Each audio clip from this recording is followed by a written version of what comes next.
Hello दोस्तों, कैसे हैं आप सब। मैं आज एक बार फिर आपका दोस्त और होस्ट विकास मिश्रा। आज के हमारे मेहमान हैं हरसिमरत गुजराल जी। क्लेम सेटलमेंट में ये हेल्थ इंश्योरेंस कंपनीज इतना टाइम क्यों लगा? हेल्थ इंश्योरेंस कंपनीज टाइम इसलिए भी लगाती हैं बिकॉज ये क्लेम सेटलमेंट है, तो प्रोसेस समझना बहुत जरूरी है ये समझने के लिए कि इंश्योरेंस क्लेम सेटलमेंट में टाइम क्यों लगता है। लोग आजकल डिजिटल वर्ल्ड, मैं किसी कंपनी का स्पेसिफिक नाम नहीं लूंगा, दुनिया भर की एड चलती है कि आप आज ही हमसे ऑनलाइन इंश्योरेंस खरीदें। तो ये एक नॉर्मल इंसान के लिए बताइए आप कि वो एक ऑनलाइन परचेज कर रहा है इंश्योरेंस तब, और अगर वो किसी एडवाइजर से परचेज कर रहा है इंश्योरेंस तब, इन दोनों में क्या डिफरेंस है और क्या चैलेंजेस आते हैं लोगों को? एज अ प्रोडक्ट अगर हम बात करेंगे, एज कवरेजेस अगर हम बात करेंगे तो एग्जैक्टली सेम है। एक ना बड़ा ही सरप्राइजिंग सा मिथ है। लोग कहते हैं अरे यार इसकी तो उम्र कम है, इसको क्या जरूरत है हेल्थ इंश्योरेंस की। हम फिर अपने क्लाइंट्स को कहते हैं अंकल जी बीमारी को उम्र थोड़ा पूछ के आएगी। बिल्कुल। या अगर किसी को चोट लगेगी तो चोट भी कोई उम्र थोड़ा पूछ के लगेगी। बिल्कुल। पर्टिकुलर दिल्ली एनसीआर में कुछ ऐसा बूम देखने को मिला हो आपको, क्योंकि इतना पॉल्यूशन लेवल बढ़ता जा रहा है, यहाँ के लोगों की लाइफस्टाइल खराब होती जा रही है, ठीक है, एक्यूआई इंडेक्स लगातार बढ़ रहा है, तो आपको कुछ ऐसा भी देखने को आया कि दिल्ली एनसीआर के लोग ज्यादा जागरूक हो रहे हो कि भाई कैसे भी हेल्थ इंश्योरेंस लेके हम अपने आप को सिक्योर करें, कुछ ऐसा? विकास सिर्फ दिल्ली एनसीआर नहीं, आप अगर सारी मेट्रो सिटीज देखेंगे, इन सब मेट्रो सिटीज के अंदर हेल्थ इंश्योरेंस या हेल्थ ट्रीटमेंट का जो एक्सपेंस है वो बहुत ज्यादा है। एक मिथ और है जो बहुत ही वियर्ड और बड़ा सरप्राइजिंग है। तो मैं जब भी अपने क्लाइंट्स को कई बार बोला कि सर हेल्थ इंश्योरेंस खरीद दो, अच्छा, तो कहते हैं अरे यार मेरे ना घर वाले कहते हैं तो हेल्थ इंश्योरेंस खरीद लेगा बीमार हो जाएगा। अब लास्ट में आप अपनी तरफ से कुछ ऐसी इंफॉर्मेशन हमारे व्यूअर्स के लिए, पूरी इंडियन जनता के लिए कुछ ऐसा देना चाहते हो इंश्योरेंस सेक्टर से जुड़ा जो बहुत ही इंपॉर्टेंट हो? हेल्थ इंश्योरेंस को आप ये मान लो कि it is a debit card. जब आप हॉस्पिटल जाएंगे तो आपका बिल पे करेगा। हेलो दोस्तों, कैसे हैं आप सब। मैं आज एक बार फिर आपका दोस्त और होस्ट विकास मिश्रा लेके आ रहा हूं आपके लिए एक बहुत इंटरेस्टिंग, इंफॉर्मेटिव और मजेदार पॉडकास्ट। आज के हमारे मेहमान हैं हरसिमरत गुजराल जी। ये मेरा उनके साथ दूसरा पॉडकास्ट है। पहले पॉडकास्ट में हम लोगों ने उनसे ओवरऑल इंश्योरेंस इंडस्ट्री के बारे में जानने और समझने की कोशिश करी, और आज हम लोग स्पेसिफिक हेल्थ इंश्योरेंस के बारे में मजेदार बात करेंगे। तो चलिए बिना देरी किए हुए स्टार्ट करते हैं मजेदार बातचीत का सिलसिला। तो हेलो हरसिमरत जी, कैसे हैं आप? बहुत बढ़िया विकास, आप बताओ कैसे हो? बहुत बढ़िया। सबसे पहले आप ये बताइए कि ये इंश्योरेंस इंडस्ट्री के अंदर हेल्थ इंश्योरेंस जो सेक्टर है, ये एक सिंपल लैंग्वेज में इसको डिफाइन करिए कि हेल्थ इंश्योरेंस क्या है। तो सिंपल लैंग्वेज में विकास अगर मैं बोलूं तो हेल्थ इंश्योरेंस को आप ये मान लो कि it is a debit card where जब आप हॉस्पिटल जाएंगे तो आपका बिल पे करेगा। तो सिंपल लैंग्वेज, एक लेमन लैंग्वेज के लिए ये इसका अर्थ है। अच्छा, ये बताइए कि हेल्थ इंश्योरेंस इंडस्ट्री जो है वो इवॉल्व हो भी रही है या फिर हवाबाजी है, या फिर लोग इसके बारे में पूरी तरह से इंडिया में अभी तक अवेयर नहीं हो पाए? तो विकास आई विल टेल यू, अगर हम 2020 से पहले देखें तो हेल्थ इंश्योरेंस की पेनिट्रेशन बहुत कम थी, और अगर पेनिट्रेशन कुछ लोगों तक थी भी तो उसका जो प्रॉपर कवरेज था उसकी लोग अहमियत नहीं समझते थे। अच्छा। पर जब कोविड आया और लोगों ने देखा कि हॉस्पिटलाइजेशन के अंदर 5 लाख, 50 लाख, 1-1 करोड़ रुपए तक के बिल बन सकते हैं, और जब उन्होंने देखा कि तगड़े पैसे घुसने वाले हैं लोगों के, हाँ जी, तो तब लोगों को ना समझ में आना शुरू हुआ कि यार हेल्थ इंश्योरेंस सिर्फ हेल्थ इंश्योरेंस रखने से कुछ नहीं होगा, अब हेल्थ इंश्योरेंस भी प्रॉपर चाहिए जी। तो एवोल्यूशन तो कोविड के बाद अगर इंश्योरेंस में किसी चीज में आया है तो वो सबसे ज्यादा आया है हेल्थ इंश्योरेंस के अंदर। आज वही लोग जिनको हम लोग पहले कहते थे कि आप 10 लाख रुपए का सम इंश्योर्ड ले लो, और वो हम लोगों को आगे से कहते थे अरे यार इतने सम इंश्योर्ड की क्या जरूरत है, वही लोग आज हमें फोन करके ये बात बोलते हैं कि भाई 50 लाख से नीचे या 25 लाख से नीचे का मेरी हेल्थ इंश्योरेंस मत करो। अच्छा। तो कोविड ने इस इंडस्ट्री को बहुत ज्यादा जागरूकता फैलाने में हेल्प करी है। अच्छा। इस इंडस्ट्री के अंदर कोविड की वजह से इंश्योरेंस कंपनीज को नुकसान भी बहुत हुआ है, क्लेम देने पड़ गए लोगों को। दे हैड टू पे बहुत ज्यादा क्लेम्स एज एक्सपेक्टेड। ऑल्सो इस वजह से हम लोगों ने सर्ज इन इंश्योरेंस प्रीमियम्स भी बहुत ज्यादा देखा है।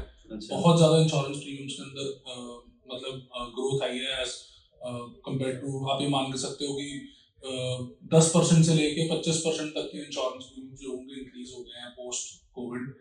एंड बिकॉज मतलब कोविड से पहले जो प्रीमियम आता था उससे 10 से 15% उनका प्रीमियम इंक्रीज हो गया मतलब लोगों की जेबों में बर्डन बढ़ गया उस चीज का। यस देखो eight the end of the day insurance जो है वो क्या है, उसका बेसिक फंडा तो ये है ना कि 100 लोगों ने मिलकर कोई चीज के लिए पैसा जोड़ा है, इन 100 में से अगर कुछ लोगों को रिक्वायरमेंट पड़ती है तो उस पूल में से हम लोग पैसा निकाल कर उनको पे करते हैं। तो eight the end of the day अगर इंश्योरेंस कंपनीज के ऊपर क्लेम का बर्डन बढ़ता है तो वो प्रीमियम पर इफेक्ट तो बट नेचुरल है कि आना ही आना है। तो इसलिए कोविड के बाद बहुत ज्यादा लोगों के अंदर जागरूकता बढ़ गई है, बहुत ज्यादा इस इंडस्ट्री के अंदर एवोल्यूशन आया है। इंश्योरेंस कंपनीज को भी समझ में आया कि ऐसे कौन से एड ऑन कवर्स हैं जो रिक्वायर्ड होते हैं, बिकॉज हॉस्पिटलाइजेशन के अंदर ऐसे क्या क्या आइटम्स के बिल हैं जो एक्स्ट्रा बनते हैं जो हमारी इंश्योरेंस में कवर नहीं है। तो इंश्योरेंस कंपनीज ने भी अपना एफर्ट करा है कि हम लोगों को मैक्सिमम कवरेज प्रोवाइड कर पाए, और लोगों को भी ये चीज समझ में आ गई है कि हेल्थ इंश्योरेंस के बिना it is not possible to survive at least in India anymore. Particular Delhi NCR में कुछ ऐसा बूम देखने को मिला हो आपको, क्योंकि इतना पॉल्यूशन लेवल बढ़ता जा रहा है, यहाँ के लोगों की लाइफस्टाइल खराब होती जा रही है, ठीक है, AQI इंडेक्स लगातार बढ़ रहा है, तो आपको कुछ ऐसा भी देखने को आया कि दिल्ली एनसीआर के लोग ज्यादा जागरूक हो रहे हो कि भाई कैसे भी हेल्थ इंश्योरेंस लेके हम अपने आप को सिक्योर करें, कुछ ऐसा? विकास सिर्फ दिल्ली एनसीआर नहीं, आप अगर सारी मेट्रो सिटीज देखेंगे, इन सब मेट्रो सिटीज के अंदर हेल्थ इंश्योरेंस या हेल्थ ट्रीटमेंट का जो एक्सपेंस है वो बहुत ज्यादा है। तो अगर एक हम छोटा सा एग्जांपल कंपेयर करते हैं, अगर कोई दिल्ली में डिलीवरी का एक्सपेंस 1 लाख रुपए है तो आज भी शायद अगर आप 2 टियर सिटीज में चले जाओगे तो वहां पर आज भी वो चीज 30,000, 40,000, 50,000 में हो जाती है। ऑल्सो एक बड़ा ही नेगेटिव इम्पैक्ट जो मैं अभी हम कोविड का डिस्कस कर रहे थे वो ये आया है कि ओवरऑल हॉस्पिटल्स ने ही अपने ट्रीटमेंट कॉस्ट्स इंक्रीज कर दिए हैं। अच्छा। और also you will be surprised, कुछ ऐसे एक्सपेंसेस होते थे जो नॉन कंज्यूमेबल एक्सपेंसेस में हम लोग काउंट करते हैं अपने क्लेम्स के अंदर। अच्छा। वो जैसे ग्लव्स हो गए, क्लीनलीनेस चार्जेस हो गए, एंड ऑल ऑफ दैट हो गया। अच्छा। तो विकास आप सरप्राइज हो गए, कोविड से पहले तक हम लोगों के क्लेम्स के अंदर, बिल्स के अंदर देखते थे that used to be 2%, 5%, upper limit में 7%। बट आज की डेट के अंदर हम लोग ये ऑब्जर्व कर रहे हैं कि हॉस्पिटल बिल्स के अंदर नॉन कंज्यूमेबल एक्सपेंसेस ही ऑलमोस्ट 15% तक नजर आने लग पड़े हैं। तो कहीं ना कहीं हॉस्पिटल्स के एक्सपेंसेस भी बढ़ गए हैं, बट कहीं ना कहीं हॉस्पिटल्स इसको यूज भी करते हैं to increase the cost of treatment in India. But at the end of the day you don't have any option. अगर आपको ट्रीटमेंट चाहिए तो आपको हॉस्पिटल जाना ही है, और फिर आपको हॉस्पिटल में जाके आप ये नहीं कर सकते कि भाई ये 100 रुपए का ट्रीटमेंट है तो 50 रुपए, तो आपको तो पैसे वो देने पड़ेंगे जो हॉस्पिटल मांगेगा। बिल्कुल सही बात। हेल्थ इंश्योरेंस से जुड़ी हुई ऐसे मिथ्स जो आपको बार बार इतने साल से काम करते हुए भी ये होता है यार, ये हर बार यही क्वेश्चंस लोगों के दिमाग में होता है, सुन के आप परेशान हो गए हो, तो ऐसे मिथ्स को दूर करने के लिए कुछ बताइए, कैसे आप जनरल मिथ्स लेके आए? विकास जी, मैंने एक आपको मिथ तो नहीं, एक हमारे फादर का एक्सपीरियंस है जी, जो जब हम लोग इस इंडस्ट्री में आए तो वो बार बार हमारे को कहते थे। हाँ। पहला तो मेरे फादर एक बात कहते हैं कि अगर तुम्हारे को कभी भी सामने से फोन आ गया हाँ। कि भाई मुझे हेल्थ इंश्योरेंस लेनी है, अच्छा, तो आप उससे ये पूछ लो भाई बीमारी क्या हो गई है। क्योंकि हिंदुस्तान में लोग जनरली हेल्थ इंश्योरेंस लेने खुद तभी आते हैं जब वो या तो वो बीमार हो गए हैं, हाँ, हाँ। या उनके परिवार में कोई बीमार हुआ और हॉस्पिटल से भी डिस्चार्ज हुआ और वो मोटा बिल भर कर आए हॉस्पिटल में। तो ये तो एक बहुत बड़ी हिंदुस्तान के अंदर वो है कि बीमारी के बाद इंश्योरेंस ले लेंगे। अच्छा। ठीक है, तो एक ये मिथ कि जब मुझे कुछ होगा मैं तब इंश्योरेंस खरीदूंगा, बहुत बड़ा है। फिर एक ना बड़ा ही सरप्राइजिंग सा मिथ है, लोग कहते हैं अरे यार इसकी तो उम्र कम है, इसको क्या जरूरत है हेल्थ इंश्योरेंस की। अरे हम फिर अपने क्लाइंट्स को कहते हैं अंकल जी बीमारी को उम्र थोड़ा पूछ के आएगी। बिल्कुल। या अगर किसी को चोट लगेगी तो चोट भी कोई उम्र थोड़ा पूछ के लगेगी। बिल्कुल सही बात। तो एक छोटा सा मिथ ये है। फिर उसके बाद ना मैं मिथ नहीं कहूंगा इसको, यू से एक्सपीरियंस कह सकते हो। लोगों के मन में ना बहुत बड़ा ये वहम है कि यार हेल्थ इंश्योरेंस से ना क्लेम्स नहीं मिलता है। हाँ, ठीक है जी, कई लोगों से सुनने में आता है कि कंपनीज क्लेम नहीं देती। यस, तो देखो मैं अपने पिछले पॉडकास्ट में आपसे डिस्कस कर रहा था, मैं एक ही बात बोलता हूँ कि इंडिया की insurance industry is highly regulated. ऐसा नहीं हो रहा कि इंश्योरेंस कंपनी ने उठा और क्लेम नहीं दिया, रिजेक्ट कर दिया, ऐसा नहीं हो सकता। Insurance company has to give a valid reason. There is some kind of lack of knowledge in people, जिस वजह से वो क्लेम को प्रॉपर्ली सेटल नहीं करा पाते। At the end of the day insurance company needs their documents, कई बार क्या होता है कि इंश्योरेंस कंपनी ने आपको कोई डॉक्यूमेंट की रिक्वायरमेंट रेज करी हुई है और या तो आपको पता नहीं है या आपको पता हुआ तो आप उसको अनदेखा कर रहे हो और आप उसको डॉक्यूमेंट प्रोवाइड नहीं कर रहे। कागज नहीं है तो पैसा नहीं मिलेगा। बिल्कुल सर, देखो eight the end of the day insurance company भी बिजनेस कर रही है और जो वो क्लेम सेटलमेंट करने वाला व्यक्ति है वो भी एक एम्प्लॉई है और वो उसकी भी ऑडिट की आंसरेबिलिटी है। अगर कल को वो कोई ऐसा क्लेम सेटल कर दे जिसमें डॉक्यूमेंट्स पूरे नहीं है या इलीगल क्लेम सेटल है तो कल को तो फ्रॉड ही होना शुरू हो जाएगा कि बॉस उससे दो लोगों ने सेटिंग करी और वो क्लेम सेटल कराई जा रहे हैं। तो loss eight the end of the day किसका होगा इस सिचुएशन में? हम सबका ही है ना, बिकॉज जहां पर क्लेम रेशियो इंक्रीज होना शुरू हो जाएगी वहां पर प्रीमियम बढ़ना शुरू हो जाएगा, जैसा भी आपने एग्जांपल दिया कुछ दिन पहले। एक मिथ और है जो बहुत ही वियर्ड और बड़ा सरप्राइजिंग है। तो मैं जब भी अपने क्लाइंट्स को कई बार बोला कि सर हेल्थ इंश्योरेंस खरीद लो, अच्छा, तो कहते हैं अरे यार मेरे ना घर वाले कहते हैं तो हेल्थ इंश्योरेंस खरीद लेगा बीमार हो जाएगा। इंश्योरेंस लेते ही बीमार हो जाएगा। हाँ, तो ये एक बहुत ही बड़ा मिथ है जो हम लोगों को सिर्फ हेल्थ इंश्योरेंस में नहीं टर्म प्लान में भी आता है कि ओ नहीं तूने टर्म प्लान नहीं खरीदनी तो टर्म प्लान खरीद लेगा मर जाएगा। तो ये बड़ा वियर्ड सा मिथ है जो हम लोगों को इंडियन सोसाइटी में देखने को मिलता है, बार इंडियन सोसाइटीज में देखने को मिलता है। तो आप मानोगे नहीं, मेरा काफी जो फ्रेंड सर्कल है वो बिजनेस बैकग्राउंड से हैं एंड ये लोग पक्के बिजनेस ओनर्स हैं। तो जब ये लोग मुझे ऐसी कोई बात बोलते हैं ना तो मैं अपने फ्रेंड सर्कल से एक ही सवाल पूछता हूँ कि बॉस मुझे एक चीज का जवाब दे दो, कल को तुम्हारे पिताजी या माताजी हॉस्पिटल में जब होंगे तो क्या 25 लाख 50 लाख रुपए अपफ्रंट पैसा अपनी जेब से निकाल के पे कर सकता है? कोई भी इतना पैसा घर में रख के नहीं बैठता जी। और hospital does not care. Hospital आपको 1 घंटे की भी मोहलत नहीं देता पैसे की। अगर उसने आपकी सर्जरी शुरू करनी है और उसको 10 लाख रुपए एडवांस चाहिए तो वो सर्जरी बेशक 1 दिन डिले हो जाए पर वो 10 लाख के बिना आपकी सर्जरी नहीं शुरू करेगा। तो हम अपने फ्रेंड सर्कल से यही मैं अपने फ्रेंड से पूछता हूँ सवाल कि बॉस तू अपने पेरेंट्स के लिए हेल्थ इंश्योरेंस नहीं खरीद रहा, तू अपने पैसे और अपनी पॉकेट को सेफगार्ड करने के लिए हेल्थ इंश्योरेंस खरीद रहा है। बिल्कुल सही। ताकि कल को अगर तेरी फैमिली को या तेरे पेरेंट्स को कोई ट्रीटमेंट की रिक्वायरमेंट पड़े तो तू जिंदगी में ये चीज अपने ऊपर बर्डन ना लेकर घूम सके कि यार मैं पैसा ना होने की वजह से अपने पेरेंट्स का या अपने इलाज नहीं करा पाया, अपने फैमिली मेंबर्स का इलाज प्रॉपर नहीं करा पाया। तो अब मेरा अगला क्वेश्चन ये है कि जैसे क्या इसमें कुछ एज कैप भी होता है कि इतनी एज में लेना चाहिए या फिर मिनिमम एज की रिक्वायरमेंट इतनी होती है? जैसे अगर यंगस्टर्स की बात करें तो उनके पॉइंट ऑफ व्यू से हम समझने की कोशिश करेंगे कि उनको इम्पोर्टेंस क्यों है हेल्थ इंश्योरेंस लेने की और एक एवरेज एज होनी चाहिए कि हर इंसान को उतना उस एज में हेल्थ इंश्योरेंस लेना चाहिए। देखो, अगर मेरे पॉइंट ऑफ व्यू से पूछोगे तो हेल्थ इंश्योरेंस तो जैसे ही डॉक्टर ने आपको बोला भैया बेटा हुआ है बेटी हुई है, अच्छा, आपके हेल्थ इंश्योरेंस हो जानी चाहिए। अच्छा, ठीक है जी, क्योंकि आज की जैसे वर्ल्ड में हम लोग रह रहे हैं, हाँ, बीमारी उम्र और समय पूछ के नहीं आती। बिल्कुल 7-7 8-8 साल के लोगों को कैंसर हो रहा है बच्चों। बिल्कुल, मेरे सजेशन से तो यही है। अच्छा। पर अब आ जाती है बात की मैं इसका एक वाई भी दूंगा कि क्यों आपको हेल्थ इंश्योरेंस टाइमली ले लेनी चाहिए जी। ठीक है, अब है क्या, पहली बात तो ये जब तक आप 18 ईयर्स के नहीं होते आप अपनी हेल्थ इंश्योरेंस परचेज नहीं कर सकते because you are a minor. Alright, तो आपके पेरेंट्स को ही आपके लिए हेल्थ इंश्योरेंस परचेज करनी पड़ेगी। तो मैं पेरेंट्स को भी सजेस्ट करता हूँ कि बॉस आपके आज अगर बेबीज बॉर्न हुए हैं या बच्चा आपका जब भी बॉर्न हुआ है एट द अर्लीस्ट उसको पॉलिसी में ऐड कराओ।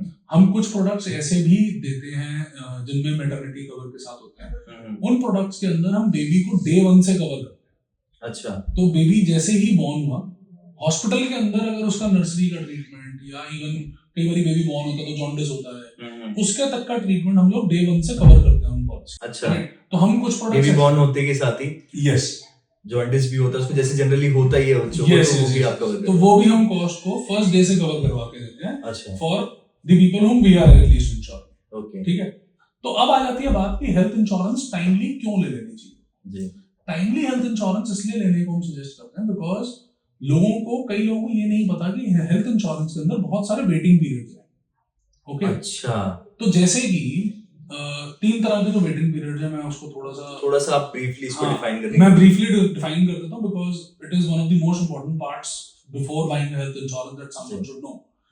तो 0 to 30 days we pay 0 claims. We do not pay any claim other than accidental claim.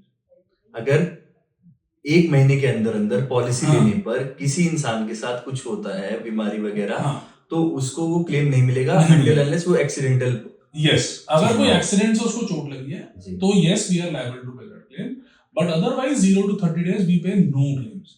अच्छा। ओके, कोविड के टाइम पर भी जब लोगों ने हेल्थ इंश्योरेंस उस टाइम पर लेनी शुरू करी थी तो कई कंपनियों ने अपनी कोविड की कैपिंग्स अलग अलग पॉइंट आउट करी थी। किसी ने 15 डेज कर दी थी, कुछ कंपनियों ने 30 डेज ही रखी थी। अच्छा। पर जनरल स्टांस के अंदर 0 to 30 days we do not pay any claims. फिर एक वेटिंग पीरियड आता है 0 to 2 years का वेटिंग पीरियड। तो 0 to 2 years का वेटिंग पीरियड, हम अगर लेमन भाषा में बात करें, ये वो बीमारियों का वेटिंग पीरियड है जो स्लोली आपकी बॉडी में डेवलप करती है। ओके, तो स्लोली डेवलप करने वाली बीमारियां जैसे कि होगी कैटरैक्ट।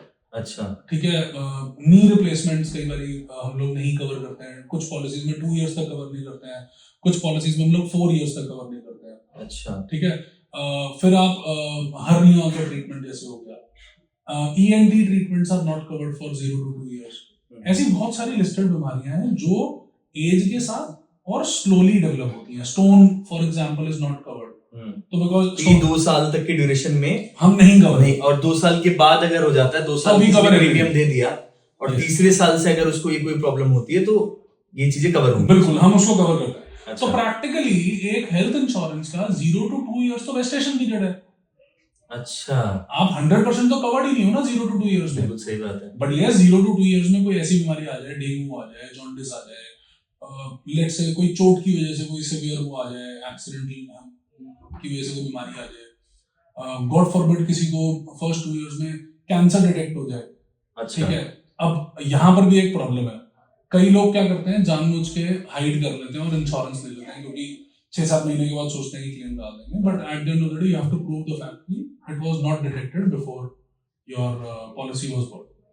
तो इसलिए टाइमली पॉलिसी लेना इज वेरी इंपॉर्टेंट। तो अगर आप मेरे से पूछते हो कि यार कौन सी एज में पॉलिसी लेनी चाहिए, तो मैं तो ये कहता हूँ कि आज जिस दिन आपकी अफोर्डेबिलिटी बनी, your health insurance should be the first step. सबसे पहले हेल्थ इंश्योरेंस बिकॉज दिल्ली में या इंडिया में कन्वेंस होना हो, health insurance is very important. तो जैसे आपने अभी कहा, एक ऐसा ही एग्जांपल लेके समझने की कोशिश करते हैं कि एक राजू भाई नाम के आदमी है, हाँ जी, अब वो हेल्थ इंश्योरेंस लेने जा रहे हैं, जी, पर उनको ऑलरेडी कोई बीमारी थी जो उन्होंने हेल्थ इंश्योरेंस परचेज करते वक्त आप लोगों से छुपाई।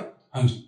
अब जब कुछ टाइम बाद वो उसका ट्रीटमेंट कराने जा रहे हैं, तो ट्रीटमेंट कराने के ड्यूरेशन में क्या उनको वो प्रॉब्लम फेस करनी पड़ेगी? ये इंश्योरेंस पे इफेक्ट होगी ये चीज? इंश्योरेंस जब हम बाय करते हैं जी, विकास भाई, इंश्योरेंस कंपनी ये बिलीव करती है कि जो आप हमारे को प्रपोजल फॉर्म में जी। डिक्लेरेशन दे रहे हो दैट इज ट्रू। अच्छा। ठीक है, तो अगर आपको कोई इलनेस ऑलरेडी है जी, और वो हमने हाइड कर दी, जी। Under concealment of facts this claim is not payable. अच्छा, वो सेटल नहीं होगा, नहीं होगा, कोई पैसा नहीं मिलेगा, बिल्कुल कोई पैसा नहीं मिलेगा। अच्छा। ठीक है, पर अब इसके अंदर एक IRDA ने थोड़ा सा रिलीफ भी दे रखा है। अच्छा। तो IRDA अभी कुछ साल पहले एक उन्होंने अपनी नोटिफिकेशन के अंदर ये स्पेसिफाई करा, 8 years का मोनिटोरियम पीरियड है हेल्थ इंश्योरेंस के लिए। अच्छा। फॉर एग्जाम्पल कोई पॉलिसी 8 years चल चुकी है एंड उसके बाद कोई ऐसा डिजीज सामने आता है जो प्रायर टू पॉलिसी बाइंग था, अच्छा, तब भी insurance company is liable to pay that. मतलब किसी का वो 8 साल का ड्यूरेशन हो गया, यस, और वो बीमारी उससे पहले थी उसको, यस, लेकिन IRDA की गाइडलाइंस के हिसाब से अब 8 साल बाद वो उस चीज का सेटलमेंट ले सकता है। बिल्कुल ले सकता है। अच्छा। तो हम उसको मोनोटोरियम पीरियड कहते हैं। अच्छा। उसमें भी स्पेसिफिकली कुछ बीमारियां ऐसी हैं जिनको हम लोग आगे नहीं कवर करते हैं। अच्छा। ठीक है, but there is a provision where we can, but at the end of the day मैं विकास, कोई भी अगर मेरे से हेल्थ इंश्योरेंस की बात करता है ना, तो मैं उनसे सबसे पहले बात बताता हूँ कि अगर दाई से पेट छुपाओगे ना तो हम सही आपकी बात है। हेल्प नहीं कर पाएंगे। बिल्कुल सही बात है। क्योंकि लोग बाद में कहते हैं कि यार मेरा एडवाइजर खराब है, मेरे एडवाइजर ने वो नहीं करा। आप सरप्राइज्ड होगे, हम लोगों को अपने क्लाइंट्स की व्हाट्सएप चैट्स तक प्रिंट करके रखनी पड़ती है। कि भाई तूने क्या कहा था हाँ, उस टाइम पे, yes, और ये इसका प्रूफ है। यस, क्योंकि होता क्या है, जब क्लाइंट मेरे पास कोई चीज लेने आता है ना, उस टाइम पर वो बिल्कुल फिट एंड फाइन होता है। हाँ। जैसे ही क्लेम आ गया और उसका सारी बीमारियां तब लग गई उसको, और जैसे ही पता लग गया कि बीमारी पुरानी थी, तो क्लाइंट हमारे को छूटती सबसे पहले बात कहता है, अरे मैंने तो तेरे को बताई थी, तू भूल गया होगा। सही बात है। तो हमने क्या करा है, हमने तो प्रोसीजर बना लिया है, एक मैसेज में हम अपने क्लाइंट से डिक्लेरेशन देते हैं और उसका व्हाट्सएप प्रिंट रख लेते हैं। Because at the end of the day client is in a very simple position to say कि बॉस मेरा क्लेम आपकी वजह से सेटल हुआ। सही बात है। पर क्लाइंट कभी भी ये बात नहीं मानता कि मैंने क्या गलती करी होगी। बिल्कुल सही। तो वही मैं बार बार कहता हूँ कि यस, लोग बहुत मिसगाइड करते हैं हमारी इंडस्ट्री के अंदर, इंश्योरेंस इंडस्ट्री में, पर गलती सिर्फ एक एंड से नहीं है, गलतियां दोनों एंड से। अच्छा, एक बात और, जैसे कि एक वर्ड मैंने कहीं सुना था, क्रिटिकल इलनेस, कि कई बीमारियां ऐसी होती है, क्रिटिकल इलनेस होती है जिसका क्लेम इंश्योरेंस कंपनी नहीं देती है। तो इसको थोड़ा सा आप ब्रॉड में हमें समझाने की कोशिश करें कि ऐसी कौन सी बीमारियां हैं जिसका क्लेम इस हेल्थ इंश्योरेंस सेक्टर के अंदर नहीं होता। हेल्थ इंश्योरेंस सेक्टर मेजरली सारी बीमारियां कवर करता है। अच्छा, कुछ बीमारियां ऐसी हैं जो वो नहीं कवर करता। तो अगर एक हम एग्जांपल लें, कुछ ऐसी बीमारियां जो बाय बर्थ हो, ओके, बाय बर्थ वाली डिजीजेस को हम लोग नहीं कवर करते हैं इंश्योरेंस में। अच्छा, बहुत सारी कंपनियां मेंटल ट्रीटमेंट्स को भी अभी तक कवर नहीं करती है। मेंटल ट्रीटमेंट्स को कवर अभी हाँ, हम पॉलिसीज के अंदर मेंटल ट्रीटमेंट्स को हम लोग कवर नहीं करते हैं। बहुत सारी कंपनीज के अंदर ऐसा है। अभी कुछ companies are coming up with products where they are covering mental treatments also. So other than these two places, I don't feel there is anything which is not covered in the policy, other than एक और चीज which is because of your own habits.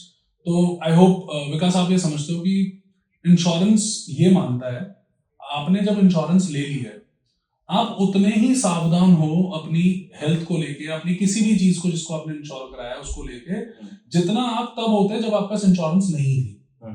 ठीक है, तो मैं रिआइटरेट करूंगा कि insurance company ये समझती है कि अगर आपने मेरे से इंश्योरेंस ले लिया है, उसके बाद भी आप अपनी चीजों को लेके उतने ही सावधान हो जितने आप इंश्योरेंस ना होते हुए होते। सही बात। तो इसका मतलब ये हो गया कि आपने इंश्योरेंस ले ली, हाँ, अब आपने इंश्योरेंस ले ली और आप रोज बैठ के बोतल दारू पियोगे और आपका कल लिवर खराब हो गया, तो insurance is not liable to pay your claim. अच्छा, अब आप स्मोकिंग कर रहे हो और चेन स्मोकिंग कर रहे हो एंड आपको कल को कैंसर हो गया उस वजह से, या कोई भी इशू स्मोकिंग की वजह से आ गया, तो insurance company is not liable to pay your claim.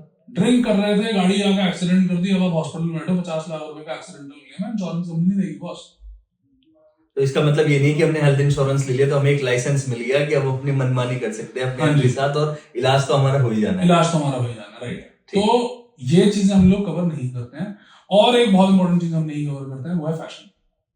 अच्छा, तो फैशन को जब मैं बोलता हूँ तो कई लोग मेरे पास आते हैं, अरे यार मेरे को अपना चश्मा उतारना है, मेरा ऑपरेशन करा दे। अच्छा, ठीक है, तो बॉस चश्मा उतार देना मतलब आप फैशनेबली अच्छा दिखना चाहते हो, वी डू नॉट कवर। अच्छा, पर यस, अगर किसी का eyesight is more than 8 number, तो डॉक्टर ही उसको प्रिस्क्राइब करता है कि इसको अब ऑपरेशन की जरूरत है, उस सिचुएशन में हम लोग कवर करते हैं। अब एक एग्जांपल लेते हैं कि मेरे दांत यार टेढ़े हैं, मैं जा रहा हूँ अपना टीथ को ठीक कराने जा रहा हूँ, तो that is fashion, we do not cover. और यस, आपको चोट लग गई, आप गिरे, आपके दांत टूट गए, तो हम आपको कवर करेंगे, दैट इज एक्सीडेंटल डैमेज। ठीक है, वो आप फैशन के लिए नहीं कर रहे, वो तो आपके साथ घटना हो गई, अपनी प्लास्टिक सर्जरी करा रहे हैं। अब मेरा नाक टेढ़ा, मैं नाक सीधा कराने जा रहा हूँ जी, मेरे को इंश्योरेंस कंपनी क्लेम दे दे, बस वो नहीं कवर, हम फैशन नहीं कवर कर रहे हैं। दूसरा भी जब हमने बात स्टार्ट करी तो आपने एक टर्म बोला मैटरनिटी इंश्योरेंस के बारे में। तो जैसे अब आज की जनरेशन शादी की प्लान कर रही है या शादी जिनकी हो चुकी है, तो ये मैटरनिटी इंश्योरेंस किस तरह से काम करता है, क्या होता है, इसकी पूरी डिटेल में पूरा इसको ब्रॉड लेवल पे समझाने की कोशिश करें एक नॉर्मल लेमैन के लिए कि क्या होता है, कैसे जरूरी होता है, क्या सारी चीजें। तो विकास क्या है कि maternity is something which is not avoidable. Maternity का जो हॉस्पिटल एक्सपेंस है वो हर जगह आने का है, ठीक है, हर किसी की लाइफ में एक बार ही आनी है, बिल्कुल, ठीक है। तो हम लोग अपने क्लाइंट्स को गाइड करते हैं कि जो भी शादी करता है, शादी के जस्ट बाद उन लोगों को ऐसी हेल्थ इंश्योरेंस लेनी चाहिए जिसके अंदर मैटरनिटी कवर्ड हो। अच्छा, because every health insurance does not give you maternity cover. अच्छा, ये भी है। हाँ जी। Also every health insurance has different waiting periods for maternity insurance, okay, maternity coverages. तो कुछ कंपनियां 3 साल का वेटिंग पीरियड देती हैं, कुछ मेजर कंपनीज में 2 इयर्स का वेटिंग पीरियड है, कुछ कंपनीज अभी भी मार्केट में ऐसी हैं जो 1 ईयर के वेटिंग पीरियड पे भी कवरेज दे देती हैं। अच्छा, ओके। सो यस, क्योंकि मैटरनिटी कवर आप ले रहे हो तो बेसिकली इंश्योरेंस कंपनी नोज कि मैंने ये क्लेम तो देना ही देना। तो ऐसा होता है कि आपको कुछ अमाउंट ऑफ प्रीमियम एक्स्ट्रा भी पे करना पड़ता है। अच्छा, ठीक है। तो एक एग्जांपल लेते हैं कि एक इंश्योरेंस ऐसी है जिसके अंदर हम लोग आपको 2 लाख रुपए तक का हॉस्पिटलाइजेशन एक्सपेंस कवर करते हैं मैटरनिटी, एंड साथ में हम लोग बेबी को डे 1 से 1 लाख रुपीस का कवरेज देते हैं। डे 1 से ही 1 लाख? डे 1 से बेबी बॉर्न हुआ, उसके बाद उसके जो हॉस्पिटल के बिल बन रहे हैं वो हमारे वो 1 लाख रुपीस के अंदर कवर्ड है। अच्छा, इसमें ऐसा भी कि फिर मुझे उस बेबी के लिए अलग से कोई इंश्योरेंस परचेज करने की जरूरत नहीं है? शुरू में नहीं जरूरत है आपको, बिकॉज हम लोगों ने आपको 1 लाख रुपीस तक का कवर दिया हुआ रूल है. अच्छा. Also a baby can not be insured before 6 months. अच्छा, कोई न्यूबॉर्न बेबी 6 महीने से पहले हाँ जी. इंश्योर्ड हो भी नहीं सकता. हाँ जी.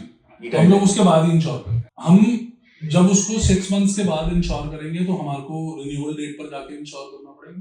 ऑलराइट. और अगर आपने उसको 6 months से पहले इंश्योर करना है तो it has to be covered in your maternity policy. Alright. तो जिसमें आपका मैटरनिटी कवर था वो तो हमने डे 1 से कवर कर लिया, प्लस उसको हमने कवरेजेस भी दे दी उसके बाद में. पर अगर आपकी मैटरनिटी नहीं कवर्ड है तो हम उसको 6 months तक कुछ नहीं देंगे. अच्छा. ठीक है जी. अब है क्या, कुछ कंपनियां कहती हैं कि जी 2 साल के बाद हम जब कवर कर रहे हैं, कुछ कंपनियां कह रही है मैं फर्स्ट ईयर के बाद कवर कर रही हूँ. वो कंपनी ये भी कह रही है कि ठीक है मैं आपको कवर तो 1 year के बाद कर रही हूँ पर मुझे 3 साल का प्रीमियम आपका इकट्ठा. मतलब अगर जो भी ये वेटिंग पीरियड है तो इसमें डेफिनेटली प्रीमियम पर भी इफेक्ट होगा. बिल्कुल है. बढ़ेगा वो. यस. उसके अकॉर्डिंगली. यस. तो एक एग्जांपल मैं अपने क्लाइंट्स को समझाता हूँ कि लेट्स से आप 3 थोड़ा इसको ब्रेक डाउन करके थोड़ा समझाने की. हाँ मैं आपको बताता हूँ. तो लेट्स से कि आपने और अपने आपकी होने वाली वाइफ ने, आपकी वाइफ ने एक इंश्योरेंस पॉलिसी ली. आपका उसका नॉर्मल 10 लाख रुपीस के इंश्योरेंस कवर का प्रीमियम आता है 18,000 रुपीस पर annum. ये एग्जांपल प्रीमियम है, एग्जैक्ट तो वेरी करेगा. ठीक है. अब आप कहते हो कि यार मुझे हरसिमरत मैटरनिटी भी कवर चाहिए इसके अंदर. अच्छा. तो ऐसा नहीं हो सकता कि वो 18,000 के अंदर कवर हो, तो आपको कुछ तो एक्स्ट्रा पैसे पे करना ही पड़ेगा. अच्छा. ओके. अब एक अगर हम एग्जांपल लें, जैसे रिलायंस जो हमारे को इंश्योरेंस कवर देता है वो ये कहता है कि मुझे 3 years का प्रीमियम इकट्ठा पे करेंगे आप. 3 साल का पैसा एक बार में. हाँ जी. प्लस वो मैटरनिटी के कुछ एक्स्ट्रा भी चार्जेस ले रहा है. अच्छा. तो लेट्स से 18,000 को आप अगर 3 साल में देते तो मोटा मोटा आप जो पे करते दैट 54,000. हाँ 52-53,000 रुपीस. राइट. बट रिलायंस का कहता है कि यार मैं 54-55 तो नहीं, मैं 75 लेता हूँ. एग्जाम्पल फिगर्स हैं. अच्छा. एग्जैक्ट प्रीमियम तो कैलकुलेशन करके होता है. राइट. तो मैं अपने क्लाइंट्स को यहाँ पर समझाता हूँ कि अब आपने कैलकुलेशन करनी है कि आप वो 25-30 हजार रुपये फालतू देकर अपने आप को मैटरनिटी इंश्योरेंस लेना चाहते हो, आपको लगता है कि वो वर्थ है उतने पैसे का, तो आप उसको मैटरनिटी इंश्योरेंस. मुझे तो लगता है आज के टाइम पे बिल्कुल वर्थ है. सर देखो बात वही है कि आप फिर अगेन कौन सी सिटी में हो. दिल्ली जैसे सिटी के अंदर मैटरनिटी आई डोंट बिलीव एक अच्छे हॉस्पिटल में 1.5-2 लाख रुपए से नीचे खर्चा. बिल्कुल. ठीक है. But yes there are cities in India where आज भी 30,000-50,000 में मैटरनिटी ट्रीटमेंट्स हो जाते हैं.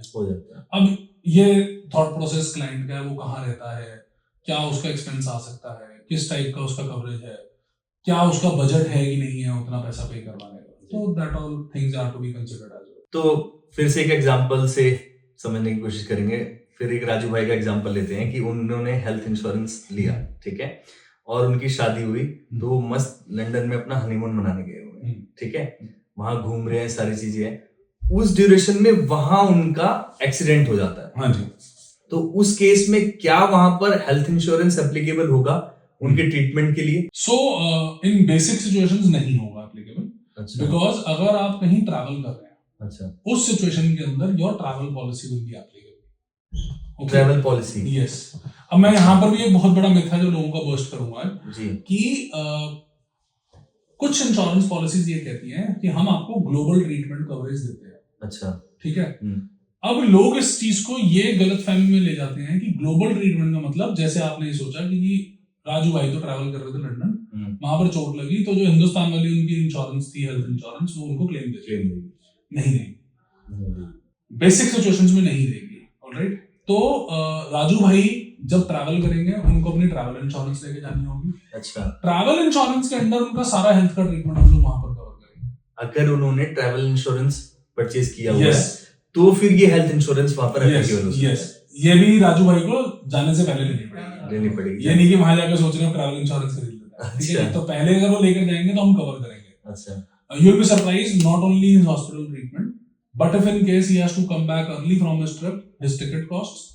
If in case he is not in a situation, let's say he has booked coach or normal ticket उसकी booked है and उसको चोट ऐसी लग गई जिसमें he is not able to travel in that segment where he is placed, तो company जो है उसकी अपग्रेडेशन कॉस्ट भी पे करेगी उसको to be able to come back.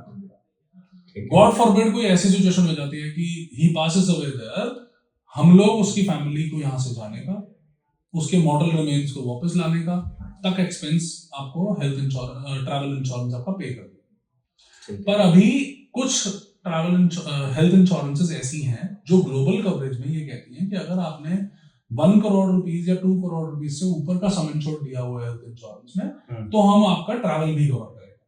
But that is in a very rare situation. अब 1 करोड़ 2 करोड़ से ऊपर सम इंश्योर्ड लेने वाले लोग बहुत कम है, राइट। तो इसलिए मैं बार बार एक बार बोल रहा हूँ कि बेसिक सिचुएशन के अंदर ये नहीं कवर। अच्छा, अभी इसके अंदर जो मैंने आपको बोला कि एक बहुत बड़ा मिथ लोगों का मैंने बर्स्ट करना है, या बहुत बड़ी गलत फहमी लोगों की बर्स्ट करनी है जी। लोग ग्लोबल कवर में ये सोचते हैं कि मेरा इंटरनेशनल ट्रीटमेंट किसी भी तरह का कवर्ड है। नहीं, उसकी क्लियर वर्डिंग हेल्थ इंश्योरेंस की ये कहती है global treatment is only covered for planned health travels. Planned health travels, okay. तो प्लान्ड हेल्थ ट्रैवल्स मैं आपको स्पेसिफाई कर दूंगा, मुझे आपकी चेहरे से समझ हाँ, आएगा क्या समझ पूछने गया। वाले हो कि भैया प्लान्ड हेल्थ ट्रैवल क्या होता है। तो एक एग्जांपल लेते हैं, आपके राजू भाई को फिर बीमार कर देते हैं, ठीक है। राजू भाई बीमार हो गए। अब राजू भाई को ये लगा कि यार हिंदुस्तान में मेरे को लगता है कि ये ट्रीटमेंट मेरा यहाँ अच्छा होगा, मुझे ऐसा लगता है कि सिंगापुर ट्रीटमेंट ज्यादा अच्छा होगा, ठीक है। या मेरे को लगता है राजू भाई को लगा कि लंदन ट्रीटमेंट ज्यादा अच्छा होगा, ठीक है। अब राजू भाई ऐसा नहीं है उठेंगे और लंदन चले जाएंगे। तो राजू भाई अगर लंदन ट्रीटमेंट कराने जा रहे हैं तो पहले लंदन में डॉक्टर्स को रिपोर्ट भेज देंगे, वहां पर पहले कंसल्टेशन ले लेंगे और तभी यहाँ से ट्रैवल प्लान करेंगे। तो जब ऐसे ट्रैवल्स कोई आदमी करता है तो उनका जो वीजा भी लगता है ना, वो मेडिकल वीजा लगता है। Medical visa, yes, it is not a tourist visa. ठीक है, ठीक है। तो जैसे ही किसी व्यक्ति का मेडिकल वीजा लगा तो मेडिकल वीजा मींस कि इट्स अ प्लान ट्रैवल, कि वो पहले से ही प्लानिंग है कि ये मेडिकल ट्रीटमेंट के लिए ही जा रहा है। ओके, उस सिचुएशन के अंदर हम लोग आपको क्लेम पे करेंगे। अच्छा, तो ये दोनों अलग अलग चीजें हो गई जो आपने अभी बताई। यस, तो मेडिकल जब हम ग्लोबल कवरेज की बात करते हैं हेल्थ इंश्योरेंस के अंदर, only planned international medical treatments are covered, जो पहले से ही प्लान्ड है। हाँ जी, यहाँ बीमारी आपकी इंडिया में डिटेक्ट हुई, हाँ, अब आप ट्रीटमेंट में बाहर जाके कराना चाहते हो, ठीक है। उसके लिए भी आप यहाँ पर कंपनी के अंदर पहले ही इंटीमेशन दोगे कि मैं जा रहा हूँ ट्रीटमेंट कराने। पहले कंपनी को इन्फॉर्म करोगे, उसके बाद सारे प्रोसेस को फॉलो करोगे, फिर आगे प्रोसेस फॉलो करोगे।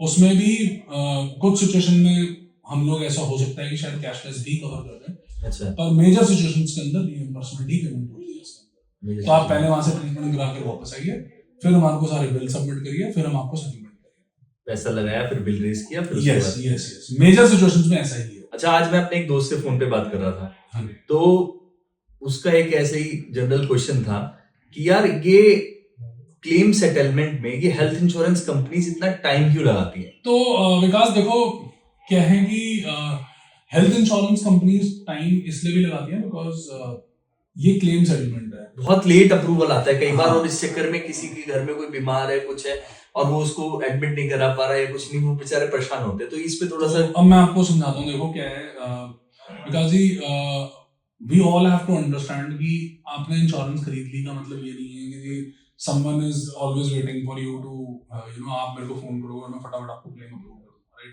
अच्छा, जब आप हॉस्पिटल जाते हैं तो प्रोसेस समझना बहुत जरूरी है, ये समझने के लिए कि इंश्योरेंस क्लेम सेटलमेंट में टाइम क्यों लगता है। और मैं आपको ये भी बताऊंगा कि टाइम कैसे कम करा जाता है, ठीक है, बचाया कैसे जाता है।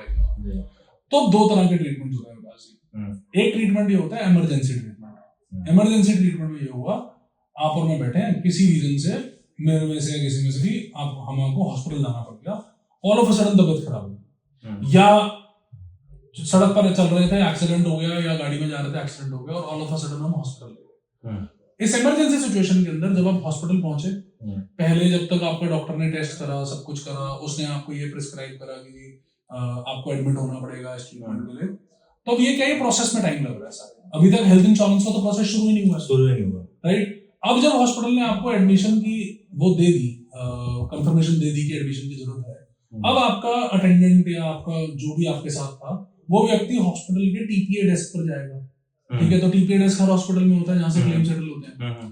उस टीपीए डेस्क पर जाके आपका proposal form claim form fill करेगा, आपके डॉक्यूमेंटेशन अटैच करेगा, पेपर वर्क अटैच करेगा, और उसके बाद हॉस्पिटल क्लेम अप्लाई करेगा आपके बिहाफ के ऊपर टू द इंश्योरेंस कंपनी, ठीक है, ठीक है ना। All this will take at least 30 to 40 minutes. और मैं कह रहा हूँ चलो कोई उसमें भी करा लिया तो 10-15 मिनट का टाइम तो मिनिमम लगना ही लगना है। बिल्कुल।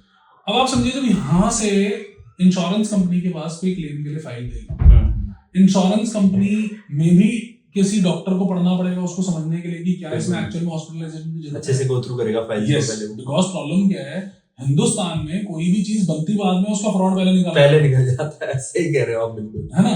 तो इसलिए इंश्योरेंस कंपनीज हर चीज का तोड़ है यहाँ की जनता के। Yes, they have to be very vigilant कि भैया ये क्लेम में रिक्वायरमेंट है कि नहीं है, ठीक है। कई सिचुएशंस में आपको बताता हूँ विकास जी, ऐसा भी होता है कि जनरली इंश्योरेंस कंपनीज का टैट ये कहता है कि 2 घंटे से 4 घंटे में हम आपको प्री अप्रूवल दे देंगे। अच्छा, ओके। अब कई सिचुएशंस के अंदर इंश्योरेंस कंपनीज इस टैट को नहीं फॉलो करती है। लेट्स से आप फीवर के लिए all of a sudden hospital चले गए, ठीक है।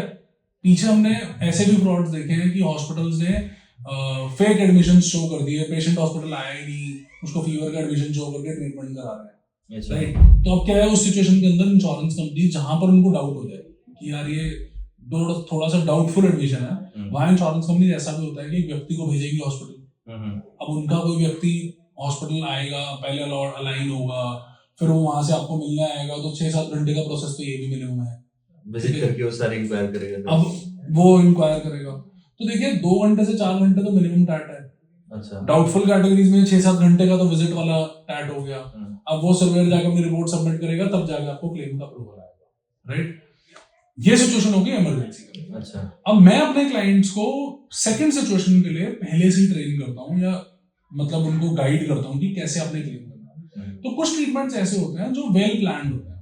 वेल प्लान्ड मतलब लेट्स से किसी का ACLT है, ठीक है, लेट्स से किसी को स्टोन है, किसी को हर्निया है, ये ट्रीटमेंट ऐसे हैं जो आप डॉक्टर के पास जाते हो, वो कहते हैं यार आपको हर्निया, आपको ये कराना पड़ेगा, इसकी सर्जरी करानी। इवन लेट्स से अगर कोई बहुत बड़े ट्रीटमेंट की बात करें तो ट्रांसप्लांट्स भी ऐसे नहीं होते कि आप गए और ऑल ऑफ अ सडन 1 घंटे में ट्रांसप्लांट होना, ऐसा नहीं होता। ट्रांसप्लांट के लिए बॉडी रेडी होती है, मतलब आपकी बॉडी को उस लेवल पर लाया जाता है कि आप ट्रांसप्लांट के लिए फिट हो जाएं जी। फिर आपका डोनर भी has to be there, donor की भी टेस्ट होते हैं। तो इस सब सिचुएशंस के अंदर आपके पास टाइम है।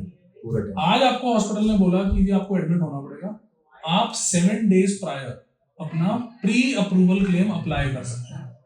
7 दिन पहले ही अपना प्री अप्रूवल। हाँ जी, एडमिशन के 7 दिन पहले तक आपकी एलिजिबिलिटी शुरू हो जाती है। अब आपको लेट से किसी ने बोला 2 दिन बाद है, तो आप आज ही अपना क्लेम अप्लाई कर दो ना, आपका है ना 48 आवर्स। उस 48 आवर्स के अंदर अगर कोई कंपनी को और डॉक्यूमेंट्स की रिक्वायरमेंट होती है तो डॉक्यूमेंट्स आपसे मांग लेंगे, आप वो डॉक्यूमेंट सबमिट कर दोगे, तो जब तक आप हॉस्पिटल पहुंचोगे आपके पास already pre approval in hand होगा। दिक्कत ही खत्म, ठीक है जी। ये हो गया प्री अप्रूवल की सिचुएशन। अब आ जाती है डिस्चार्ज सिचुएशन, जहां पर आदमी सबसे ज्यादा दिमाग खराब वही होता है। हाँ, सबसे ज्यादा क्लाइंट जो है हमारा परेशान होता है डिस्चार्ज सिचुएशन। अब डिस्चार्ज सिचुएशन में क्या प्रॉब्लम आती है, एक लाइव एग्जांपल लेता हूं। तो मेरी mother last week hospitalized, alright. तो 10:30 बजे डॉक्टर साहब आए। 10:30 बजे डॉक्टर साहब ने बोला कि हम इनको डिस्चार्ज करते हैं, ऑलराइट। डॉक्टर साहब 10:30 बजे डिस्चार्ज बोलकर चले गए। अब डॉक्टर के डिस्चार्ज बोलने के बाद हमारा प्रोसेस शुरू हुआ डिस्चार्ज का। तो नर्सिंग डिपार्टमेंट ने अपनी पूरी की पूरी डिस्चार्ज रिपोर्ट क्रिएट करी। उस डिस्चार्ज रिपोर्ट को उन्होंने बिलिंग डेस्क पर भेजा जी, ठीक है। डिस्चार्ज रिपोर्ट क्रिएट करते करते उनको ऑलमोस्ट आधे घंटे का टाइम लगता है, बिल्कुल लगता है, ठीक है। अब मेरे से नर्स के पास मैं जब गया, क्योंकि मुझे आइडिया था टाइम लगने वाला, तो मैं बार बार पुश कर रहा था नर्स को कि आप जल्दी करिए। मैं नर्स के पास गया तो नर्स ने बोला कि सब मुझे मेडिसिन मंगानी है which will take at least 30 to 40 minutes का टाइम। तो आई सजेस्टेड कि मैम आप रहने दो मेडिसिन, मैं मेडिसिन बाद में परचेज कर लूंगा, आप मेरा पहले डिस्चार्ज पुश करो। उन्होंने डॉक्यूमेंट्स रेडी करे, विद इन 30 मिनट्स उन्होंने डॉक्यूमेंट्स मेरे बिलिंग डेस्क पर भेज दिए, ठीक है। हम बिलिंग पर गए, हमने जाके बिलिंग पर चेक करा, बिलिंग में हमारी फाइल प्रोसेस में आ गई। जैसे ही फाइल प्रोसेस में आई, अब हॉस्पिटल ने क्लेम अप्लाई करा। जब हॉस्पिटल क्लेम अप्लाई करता है आपका, यहाँ पर बहुत सारे डॉक्यूमेंट्स क्लेम के लिए भेजे जाते हैं, राइट, जिसमें आपकी डिस्चार्ज समरी होती है, आपकी रिपोर्ट्स होती हैं, क्या ट्रीटमेंट दिया गया था वो प्रोसेस होता है। तो जब हॉस्पिटल ने पूरी हिस्ट्री जा रही है, उस आदमी पूरा डॉक्यूमेंट का सेट जा रहा है, which is very big set. अच्छा, ठीक है। अब हॉस्पिटल से आप ये सोचो 10:30 बजे जिस डॉक्टर ने मुझे बोला था डिस्चार्ज ले लो, ये ऑलमोस्ट डॉक्यूमेंट्स हॉस्पिटल में प्रोसेस होते होते 12:30 बजे इंश्योरेंस कंपनी को सेंड करे। 2-2.5 घंटे निकल गए इसमें, 2.5 घंटे तो यहाँ जा चुके हैं जी। अब हर हेल्थ इंश्योरेंस कंपनी का टाइम है जी 4 घंटे मेरे को फाइनल बिल सेटलमेंट के लिए चाहिए। तो 2.5 घंटे वो निकल चुके हैं, 4 घंटे मतलब 6-7 घंटे गए आदमी और लगने हैं, राइट। अब यहाँ पर एक चैलेंज आता है, बिकॉज ये डिजिटल का जमाना है, तो लोग बहुत सारे लोग ऑनलाइन पॉलिसीज परचेज करते हैं। हाँ, जिस वजह से बीच में कोई इंटरमीडियरी नहीं है, राइट? तो अब क्या है कि me being an insurance advisor, I was capable enough to tackle what requirement is coming या क्या क्या requirement चल रही है. तो जैसे ही उसने जब मेरा क्लेम भेजा तो मुझे with in 20-30 minutes insurance company से मेरे स्टाफ ने मुझे इन्फॉर्म करा कि सर हमारा ना केवाईसी का रिक्वायरमेंट लग गया है. ऑलराइट, अगर मैं यहाँ लेमैन होता तो मेरे केवाईसी की रिक्वायरमेंट लगी है या नहीं लगी है, हॉस्पिटल के अंदर भी दिन के कम से कम 1000 क्लेम फाइल होते हैं. कुछ प्री अप्रूवल के क्लेम्स हैं, कुछ री अप्रूवल के क्लेम्स हैं, कुछ फाइनल सेटलमेंट के क्लेम्स हैं. तो आप ये मान के चलो 500 से 1000 क्लेम्स बड़े हॉस्पिटल में फाइल हो रहे होते हैं. अब हॉस्पिटल में कोई ऐसा व्यक्ति तो नहीं है जो बैठ के यही खाली चेक कर रहा हो कि जी मंजीत कौर गुजराल जी का कोई क्लेम में रिक्वायरमेंट तो नहीं है. नहीं, सही बात. ठीक है जी. तो 30 मिनट्स बाद मुझे, क्योंकि मेरी टीम ने इन्फॉर्म कर दिया था कि आपके केवाईसी की रिक्वायरमेंट है, मैंने फटाफट मैं हॉस्पिटल रेस्पॉन्ड किया, मैंने मॉम और डैड का केवाईसी प्रोवाइड करा और हमने केवाईसी अप्लाई करा दिया. तो my claim got settled in just 2 hours. Alright, because we were following up the insurance company and we knew how it is to be done. Alright, ऐसे ही हम अपने क्लाइंट्स के लिए भी करते हैं. अब मेरे क्लाइंट का जैसे ही फाइनल क्लेम हॉस्पिटल से चला जाता है, my team is checking after every 15 to 20 minutes the system की कोई रिक्वायरमेंट तो नहीं रेज हो गई है. अब जैसे फॉर एग्जांपल किसी को हमने शुगर डिटेक्ट हुई ड्यूरिंग द ट्रीटमेंट, डिटेक्ट हुआ कि शुगर है. अब इंश्योरेंस कंपनी ने 1 घंटे के बाद रिक्वायरमेंट लगा दी शुगर कितनी पुरानी, right? Because they want to see, नहीं ऐसा तो नहीं है कि शुगर वाज कंसील्ड, राइट? अब हॉस्पिटल ने आपको 2 घंटे तक तो ये इन्फॉर्म ही नहीं करा कि उन्होंने शुगर के पेपर मांगे हुए हैं, या हॉस्पिटल ने चेक ही नहीं करा कि वो क्लेम का अप्रूवल में रिक्वायरमेंट तो लगी है कि नहीं लगी है. अब वो 4 घंटे का टैट 2 घंटे और बढ़ गया, बिकॉज जब तक आप शुगर के डॉक्यूमेंट्स उसको नहीं दोगे वो प्रोसेस ही नहीं होगा. तो इसीलिए टाइम जो है, ऐसा नहीं है कि इंश्योरेंस कंपनी ही टाइम लगा रही है. इंश्योरेंस कंपनी ने अपना फिक्स स्टार्ट्स दे रखे हैं. वो कहती है प्री अप्रूवल में मेरे को 2 से 4 घंटे चाहिए, फाइनल अप्रूवल में मुझे 2 से 4 घंटे फिर चाहिए, but subject to all the documents are complete. ये मुझे लगता है बहुत इंफॉर्मेशन लोगों को इसकी रिक्वायरमेंट बहुत ज्यादा थी. जनरल क्वेरीज बहुत होती हैं, राइट, है ना? तो अगला क्वेश्चन ये कि क्या इसमें ओपीडी भी कवर होती है कि ओपीडी अगर मैंने पॉलिसी परचेज करी और मैं कोई रेगुलर ऐसे ही जा रहा हूँ डॉक्टर को दिखाने किसी हॉस्पिटल के अंदर, तो वो ओपीडी भी इसमें? तो विकास जी देखो, ओपीडी जनरली इंश्योरेंस कंपनीज के अंदर एक्सक्लूजन होती है. अच्छा. पर अभी क्या है कि एडवांसमेंट में जमाना है, एड ऑन्स का जमाना है. ठीक है, पिज्जा भी लेने जाते हो तो एड ऑन करा सकते हैं. तो वैसे इंश्योरेंस कंपनी कहती है आप एड ऑन करा लो, आप हमसे ओपीडी एड ऑन ले लो. तो जब आप ओपीडी एड ऑन लेते हो तो थोड़ा सा प्रीमियम एक्स्ट्रा पे करते हो और आपको एक लिमिट दे दी जाती है ओपीडी कवरेज का. ठीक है, ये मैं उन ओपीडीज की बात कर रहा हूँ जिसमें आप गए, आपने नॉर्मल अपना चेकअप कराया और आपको हॉस्पिटलाइजेशन की जरूरत नहीं पड़ी. ठीक है, उन सिचुएशंस में हम ओपीडी कवर कर रहे हैं. But every insurance policy covers some pre hospitalization days and some post hospitalization days. तो अगर मैं इसको लेमैन में बात करूं, हॉस्पिटलाइज होने से कुछ दिन पहले तक का ट्रीटमेंट और हॉस्पिटल से डिस्चार्ज होने के कुछ दिन बाद तक का treatment. It can start from 30 days in pre-hospitalization, can go up to 90 days, and in post-hospitalization can start from 60 days and can go up to 180 days. ठीक है. इस सिचुएशन के अंदर हम आपको ओपीडी भी सारा कवर कर रहे हैं. आपने जो डॉक्टर कंसल्टेशन करी, जो आपने प्रायर टेस्ट कराए, हम सब कुछ कवर कर रहे हैं प्री एंड पोस्ट हॉस्पिटलाइजेशन. अभी आपने बात करते करते बताया कि लोग आजकल डिजिटल वर्ल्ड, ठीक है, मैं किसी कंपनी का स्पेसिफिक नाम नहीं लूंगा, दुनिया भर की एड चलती है कि आप आज ही हमसे ऑनलाइन इंश्योरेंस खरीदें. तो ये एक नॉर्मल इंसान के लिए बताइए आप कि वो एक ऑनलाइन परचेज कर रहा है इंश्योरेंस तब, और अगर वो किसी एडवाइजर से परचेज कर रहा है इंश्योरेंस तब, इन दोनों में क्या डिफरेंस है और क्या चैलेंजेस आते हैं लोगों को? एज अ प्रोडक्ट अगर हम बात करेंगे, एज कवरेजेस अगर हम बात करेंगे तो एग्जैक्टली सेम है. ऑलराइट. अच्छा. शायद ऐसा भी है कि कुछ डिजिटल कंपनीज में आपको 2% to 5% फर्स्ट ईयर प्रीमियम पे डिस्काउंट भी मिल जाता है. हाँ, वो एडवर्टाइजमेंट ही अपना चलाते हैं कि उस पर काफी अच्छा उनको डिस्काउंट मिल रहा है. तो अब सिंपल सी बात यह है विकास जी कि डिजिटल वर्ल्ड में आपने किसी ऐसे व्यक्ति से इंश्योरेंस ले ली जो आपको नहीं जानता, राइट? या लेट से आपने किसी ऐसी जगह से इंश्योरेंस ली जहां पर वो आपका रिलेशनशिप मैनेजर इन्वॉल्व था, जिसने पॉलिसी बेची और जब क्लेम आया तब जो आपका रिलेशनशिप है वो अलग व्यक्ति है. तो एक बंदा चला गया वहां से. Yes, alright.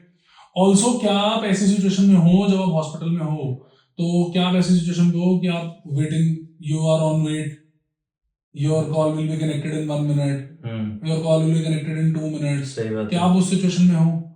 अगर उस टाइम पे तो वैसे ही इंसान इतना Yes. पैनिक हो जाता है कि तो मैं अपने सारे लोगों को यही सजेस्ट करता हूँ कि अगर आप हेल्थ इंश्योरेंस खरीद रहे हो, बिकॉज आज भी कई ऐसी चीजें हैं जो हेल्थ इंश्योरेंस के अंदर बार बार रिक्वायरमेंट्स लगने पे एक एजेंट ही आपको हेल्प कर पाता है रेगुलर। और एजेंट से क्या होता है, आपका एक पर्सन कनेक्ट होता है। Yes. अगर मेरे कोई दोस्त है, मैं उससे ले रहा हूँ, Yes. तो मैं उसको 4 बातें सुना भी सकता हूँ कि यार क्या कर रहा है, तुझे Right. देर लग रही है, पर आप वहां पर उस कंपनी के साथ ऐसा नहीं कर Yes. सकते। तो विकास, मैं आपको ना एक एग्जांपल दूंगा कि क्यों एजेंट इंपॉर्टेंट होता है। ये मेरा लाइव एग्जांपल है जी। हम इसकी टेस्टिमनी भी आपको दे सकते हैं हमारे क्लाइंट से। तो मेरे एक क्लाइंट है, मैं नाम नहीं लूंगा बिकॉज मेरे पास अभी प्राइवेसी उनसे वो नहीं है। तो हमारे क्लाइंट की मदर एडमिट हुए BL कपूर हॉस्पिटल जी, and these dates were around 15th August, right? तो क्या हो रहा था कि हॉस्पिटल में जब हॉस्पिटल का क्लेम अप्लाई कर रहा था PSU कंपनी में, तो क्लेम की ना बार बार रिजेक्शन आ रही। ओके, वो क्लेम अप्लाई करे, वो कोई डॉक्यूमेंट मांग ले आपसे, ठीक है, फिर क्लेम अप्लाई करे, हॉस्पिटल क्लेम के लिए रिवर्ट करे, फिर हॉस्पिटल को रिक्वायरमेंट मांग ले या रिजेक्ट कर दे, ठीक है। Almost in around 25-27 hours 13 times the claim got rejected. एक दिन पूरा बीत गया उनको और उस ठीक पर है। इतना अब आप ये समझो कि my client sitting in the hospital was like कि अरे यार इसमें छोड़ देना, कोई नहीं, इसको हम रीइंबर्समेंट ले लेंगे। मैंने कहा बॉस, हमने कवरेज लिया कंपनी से एंड मेरी कंपनी मुझे कहती है मैं कैशलेस कवर दूंगी, why should we not apply for? सही बात। मैं कहा सर आपको तो कुछ नहीं करना पड़ा ना, मेरी टीम फॉलो अप कर रही है। My team was continuously following up this insurance company for 27 hours. Alright, 13 rejections, मतलब 13 rejections is something which we have not seen in our life. बिल्कुल। उसमें इतनी डॉक्यूमेंट रिक्वायरमेंट थी because age was very high and बहुत ज्यादा documents की requirement आ रही थी। तो क्लाइंट भी एक लेवल पर ऐसा हो गया कि यार अरे गुजराल भाई छोड़ देना यार, कर लेंगे इसको बाद में कर लेंगे। हाँ, मतलब वो एंग्री भी नहीं था, वो ही वाज सीइंग कि बॉस बहुत सारा एफर्ट लग रहा है, continuously team is following up. 15 अगस्त को भी my team and me my self were involved in it. तो मैं आपको एग्जांपल मैंने इसलिए दिया, क्या आपको ऐसा लगता है कोई डिजिटल रिलेशनशिप वाला इतना एफर्ट आपके लिए कर पाएगा? बिल्कुल नहीं करेगा, कभी नहीं। ठीक है। अब यही बात आ जाती है जब मैं क्लाइंट को अपनी हेल्थ इंश्योरेंस पॉलिसी बेचने जाता हूँ। जब क्लाइंट उस टाइम पर मेरे से ये कहता है ना कि यार तू मेरे को डिस्काउंट क्या देता है, तब मैं क्लाइंट को एक ही बात पूछता हूँ कि बॉस ठीक है, आप एक काम करिए, आप अभी मेरे से डिस्काउंट ले लीजिए, लेकिन जब क्लेम आएगा तब आप मेरा सर्विस चार्ज दे दीजिएगा। तो यहाँ सबके लिए एक लेसन है, लर्निंग है कि भाई कम पैसों के चक्कर में आप अच्छी सर्विस को ना, राइट, बिकॉज अब हेल्थ इंश्योरेंस में कई बार ऐसे चैलेंजेस भी बन जाते हैं कि ऑम्बड्समैन में भी क्लेम फाइल करना पड़ जाता है। ऑलराइट, मैं आपको विकास ऐसे भी एग्जांपल्स दूंगा, हमारे पास कई लोग आते हैं जो क्लेम्स से स्ट्रगल करते हुए आते हैं, राइट। कोविड में हमारे पास बहुत सारे ऐसे क्लेम्स आए कि insurance companies were not settling the claims, या इंश्योरेंस कंपनी क्लेम देने के लिए मना नहीं कर रही है। 99% केसेस के अंदर इंश्योरेंस कंपनी ने क्लेम रिजेक्ट ही नहीं किया होता, उसने रिक्वायरमेंट रेज करी होती है, वो रिक्वायरमेंट फुलफिल नहीं कर पाते। अब वो रिक्वायरमेंट फुलफिल इसलिए नहीं कर पाते क्योंकि क्लाइंट पढ़ ही नहीं पा रहा उसकी रिक्वायरमेंट क्या प्रॉपर्ली, वो समझना ही नहीं चाह रहा कि वो मांग क्या रहा है। ठीक है जी, यहाँ पर आता है एक एजेंट का रोल, यहाँ पर आता है एक इंटरमीडियरी का रोल जो आपको हेल्प करेगा आपकी प्रॉपर डॉक्यूमेंटेशन कराने में। मैंने कहा जी ऐसे भी सिचुएशन देखे हैं जहां पर हमारे पास एक क्लाइंट आए, उनको क्लेम अप्लाई कराया कोविड के अंदर and his father passed away. Alright, तो अब हुआ क्या कि जब डॉक्यूमेंट्स फेल होते हैं ना क्लेम के, तो बहुत सारे डॉक्यूमेंट्स फेल होते हैं। पहले उन्होंने क्लेम अप्लाई करा तो his father expired on 2 February. Okay, 2 फरवरी था या 2 मार्च था, डेट 2 थी मंथ की, मुझे अच्छे से ध्यान है। अब हुआ क्या, जब क्लेम अप्लाई हुआ तो उन्होंने सारी राइट डिटेल्स भरी, अपने डेथ सर्टिफिकेट भी अटैच करा, सब कुछ कर दिया। Now what happened, there was a surveyor who was aligned in this company, in this claim settlement. जब वो सर्वेयर घर आया अपना सर्वे करने के लिए, एक तो डेथ हुए बहुत टाइम नहीं हुआ था, it was very less time, तो फैमिली वाज वेरी फेसिंग, क्योंकि वो कोविड टाइम ऐसा था, बिल्कुल सही बात, किसी को उम्मीद ही नहीं थी कि भाई मेरे लोग इतनी बुरी तरह से कि भाई कोई भी चला जाएगा ऐसे। अब जब उसने सर्वेयर ने वहां पर जाके क्लाइंट से फॉर्म फिर से फिल कराया, उस क्लाइंट ने वहां पर डेट ऑफ डेथ उस फॉर्म के अंदर ऑलमोस्ट 10 बारी भरनी थी। उसने कहीं 2 जगह के ऊपर सेकंड की जगह थर्ड फिल कर ली। अच्छा, बाकी फॉर्म में करेक्ट डेट फिल करी हुई है, लेकिन 2 ऐसी जगहें थी जहां पर उसने कहीं गलती से गलत डेट फिल करी। बिल्कुल, वो पहले ही ट्रॉमा में था उस तरह से, और तो it can be any reason, बिल्कुल, it can be any reason, right? It is a clerical error. अब इंश्योरेंस कंपनी ने क्लेम रिजेक्ट कर दिया। Now this client was continuously visiting PSU offices और कंपनी के ऑफिसेज कि बॉस ये document, वो डॉक्यूमेंट, ऐसे वैसे। He finally came to us. We told that yes, we will help you in the new.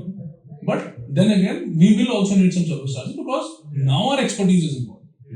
लोग इस चीज को समझ ही नहीं पाते हैं कि at the end of the day एक इंश्योरेंस एडवाइजर का ये बिजनेस है। बिजनेस, सही बात। आज आप डॉक्टर को 5 मिनट उसके साथ, 5 मिनट भी छोड़िए सर, 60 सेकंड उसके साथ बैठने के 1500, 2000, 3000 पे करते हो, ठीक है जी। वो आप इसलिए नहीं पे कर रहे कि वो 2 मिनट की कीमत इतनी है, वो आप इसलिए पे कर रहे हो उसका एक्सपीरियंस है। बिल्कुल, उसने उस एक्सपीरियंस के अंदर अपना टाइम इन्वेस्ट करा और पैसा इन्वेस्ट करा। उसी तरीके से एक इंश्योरेंस एडवाइजर ने भी अपना एक्सपीरियंस, अपना टाइम, स्टाफ आवर्स, आज sir travel cost in Delhi so much. आज अगर मैं एक क्लाइंट के एक क्लेम के लिए भी उठ के अगर इंश्योरेंस में चला जाऊं, my half a day is gone. बिल्कुल, ठीक है जी, पूरा आधा दिन खत्म हो गया। तो if someone wants to have me go to an office and get his claim settled, he needs to pay the cost. बिल्कुल, ठीक है, but yes, if it is insured by me, it is my responsibility to go and settle it. तब मैं charge लेने का कोई हक नहीं हूँ। अब ऐसे व्यक्तियों का भी ऐसा हुआ है कि हम लोगों ने जब गुड फेथ के अंदर लोगों के क्लेम्स, ऐसे वाले क्लेम्स भी सेटल कराए, people did not pay our service charges, काम करा के निकल गए। yes, because we in a good faith say boss ठीक है कोई बात नहीं, आप सर्विस चार्जेस भी तब पे कर दीजिएगा जब आपको क्लेम सेटल। अच्छा, and we are happy doing it. We want people to come and not pay our service charges because at the end of the day, these people teach us every time कि boss be very vigilant with people. बिल्कुल सही बात है। और ऐसे ही लोगों के रिश्तेदारों को जब ये चीज पता लगती है तो एक चीज हमारे लिए बेनिफिट क्या है, they get to know that we are able to get their claim settled. Second, they get to know what kind of people you are.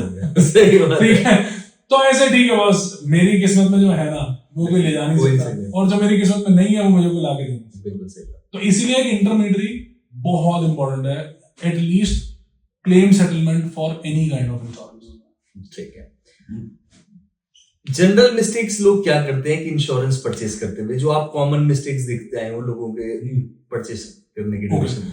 तो विकास, जनरल मिस्टेक्स जो लोग हेल्थ इंश्योरेंस लेते हुए करते हैं ना, एक सबसे बड़ी पहली मिस्टेक ये करते हैं, यार अभी ना मैं कम सम इंश्योर्ड ले लेता हूँ। ठीक है, अब प्रॉब्लम क्या है कि ठीक है, आज आपने वो एक लेमैन का थॉट प्रोसेस ठीक है कि यार अभी कम इंश्योरेंस ले लेता हूँ, कोई बीमारी तो है नहीं है, बाद में बढ़ा लेंगे। पर प्रॉब्लम क्या है कि जिस दिन बीमारी डिटेक्ट होगी उसके बाद हेल्थ इंश्योरेंस कंपनी आपका ना ही सम इंश्योर्ड बढ़ाएगी, ना ही कोई और इंश्योरेंस कंपनी आपकी पॉलिसी एक्सेप्ट करेगी। सही बात है। ठीक है, तो सबसे पहली मिस्टेक कि सम इंश्योर्ड प्रॉपर ना लेना।